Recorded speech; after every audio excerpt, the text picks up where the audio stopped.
Hello everyone, আমি নবনীতা আর আমার এই ব্লগটিতে আপনাদের অনেক অনেক স্বাগত জানাচ্ছি। তো আগের ব্লগ যারা দেখেছেন তারা হয়তো জানেন যে আমরা চলে এসেছি গোয়া।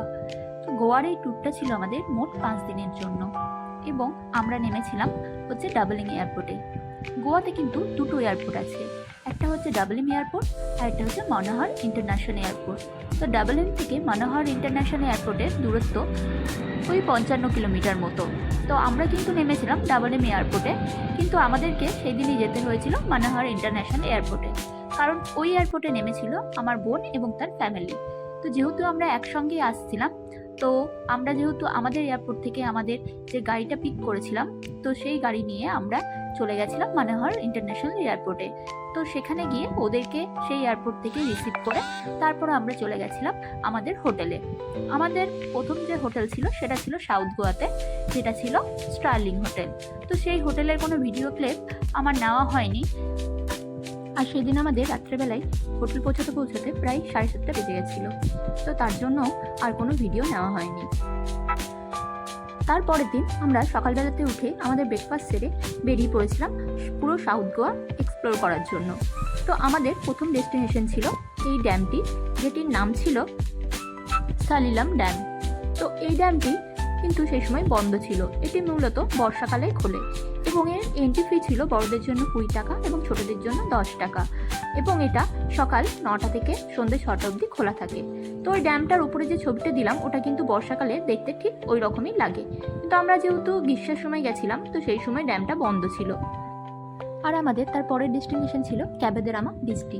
তো এই বীচটি ছিল একটা ফোর্টের ভেতরে, ফোর্টটা আমরা গেছিলাম দেখতে এবং তার পাশে ছিল এই বীচটি কিন্তু অসম্ভব সুন্দর ছিল। আর এটি হলো হোটেল জিঞ্জারের ছবি, যেটি নর্থ গোয়ায় অবস্থিত। তো এটা হলো তার পরের দিন, মানে আমাদের গোয়াতে তৃতীয় দিন আমরা হোটেল স্টারলিনে মানে সাউথ গোয়া থেকে আমাদের ব্রেকফাস্ট সেরে বেরিয়ে পড়েছিলাম নর্থ গোয়ার উদ্দেশ্যে। আর নর্থ গোয়ায় আমাদের এই হোটেলটি ছিল কিন্তু খুবই সুন্দর। হোটেলের রুমটি একটু সাইজে ছোট হলেও ভীষণ সুন্দর গোছানো ছিল, এবং এর হোটেলতে বাইরে যে সুইমিং পুলটি ছিল সেটিও ছিল তুলনামূলক অনেকটাই বড়।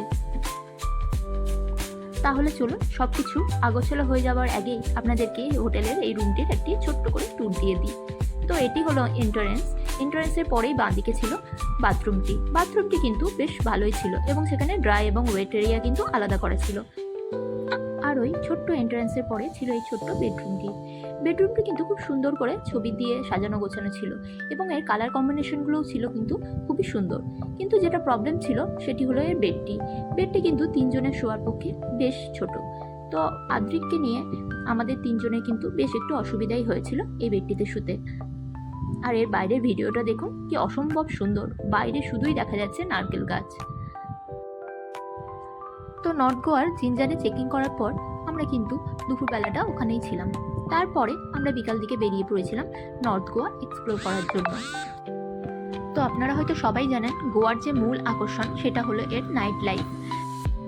রাতের বেলায় কিন্তু গোয়ার বিচগুলো সেজে ওঠে খুব সুন্দরভাবে, বিভিন্ন রকমের লাইট এবং সাউন্ডের সঙ্গে চলে এখানে রাত্রির পার্টি। তো সারা রাত ধরেই এখানে প্রায় পার্টি চলে। তো আপনি আপনার মতো যে কোনো একটি শ্যাক বেছে নিয়ে সেখানে সারা রাত ওখানেই বসে পার্টি করতে পারেন এবং আপনি আপনার পছন্দ মতো খাবারও সেখানে খেয়ে নিতে পারেন। তো বলা বাহুল্য গোয়ার নাইট লাইফের সবথেকে প্রধান আকর্ষণীয় যে জিনিস সেগুলো হলো শ্যাকগুলো। এই শ্যাকগুলো কিন্তু এক এক রকমের, কোনো শ্যাকে কিন্তু আবার এন্ট্রি ফ্রিও আছে। তো সেই এন্ট্রি ফি দিয়ে আপনাকে সেই শ্যাকের মধ্যে যেতে হবে এবং সেখানকার পার্টি আপনি এনজয় করতে পারবেন, কিন্তু আপনাকে খাবারের টাকা কিন্তু অতিরিক্ত আলাদাভাবে দিতে হবে। আর এটি হচ্ছে গোয়ার বিখ্যাত অঞ্জনা ফ্লেয়ার মার্কেট। এই মার্কেটটি কিন্তু শুধুমাত্র বুধবার দিনই বসে এবং বলা বাহুল্য এখানে কিন্তু সব জিনিসই একসঙ্গে আপনি পেয়ে যাবেন, সেটি ড্রেস থেকে জুতো, ব্যাগ এবং সমস্ত রকমের আধুনিক জুয়েলারি। তো মার্কেটটি কিন্তু খুবই সুন্দর এবং শুধুমাত্র যেহেতু এটি ওয়েডনেসডেতেই বসে তো এখানে কিন্তু ভিড়ও ভালো হয়। এরপর আমরা চলে গেছিলাম গোয়ার একটি বিখ্যাত বিচ, যেটির নাম হলো পালোলেম বিচ। এই বিচটি কিন্তু সানসেটের জন্য বিখ্যাত। আর সত্যি বলতে কি, বীচটি ছিল অসম্ভব সুন্দর। এখান থেকে সানসেট দেখা সত্যিই একটা দারুণ বিষয় ছিল। ওই দেখুন দূরে সানসেট হচ্ছে। তো বীচটা কিন্তু চারপাশে পাহাড়ে ঘেরা ছিল এবং চারপাশে ছিল বিভিন্ন রকমের স্ট্যাকও। তো সেগুলো কিন্তু খুব সুন্দরভাবে সুসজ্জিত থাকে সবসময়ই, এবং তার জন্য কিন্তু এই বীচটির শোভা আরও বেশি বেড়ে যায়। তো এরপর আমরা আমাদের হোটেলে ফিরে গেছিলাম এবং রাত্রেবেলায় আমরা চলে গেছিলাম আরেকটি বিচে, যেটির নাম ছিল ক্যালাঙ্গুটা বীচ। তো এই বীচটিও কিন্তু অসম্ভব সুন্দর ছিল। গোয়ার এই বীচগুলো কিন্তু মূলত নাইট পার্টির জন্য বিখ্যাত, কারণ আগেই বলেছি এই বীচগুলোতে থাকে খুব সুন্দর সুন্দর কয়েকটি শ্যাক, এবং সেগুলো বিভিন্ন লাইট দিয়ে খুব সুন্দর করে সাজানো থাকে, এবং ভেতরে এদের রেস্টুরেন্ট থাকায় এখানে কিন্তু খাবারও আপনি খেতে পারবেন। সামনেই যেহেতু সমুদ্র থাকে, সেই বিচে আপনি খাবার খেতে খেতে সমুদ্রের দৃশ্য নিতে পারবেন। একদিকে সেখানে চলে বিভিন্ন মিউজিক দিয়ে পার্টি, তো সেই পার্টিতেও আপনারা পার্টিসিপেট করতে পারবেন। আর আপনি যদি চান আপনার প্রিয় মানুষটির সঙ্গে একটি সুন্দর ক্যান্ডেল লাইট ডিনার, তার জন্য কিন্তু এই শ্যাকগুলি একদম উপযুক্ত। আর এই দেখুন সামনেই সমুদ্র, এবং ওই দূরে ওই দেখুন দেখা যাচ্ছে আরেকটি শ্যাক। তাহলে চলুন, ভিডিওটা আমি আজকে এখানেই শেষ করলাম। আবার দেখা হবে পরের ভিডিও।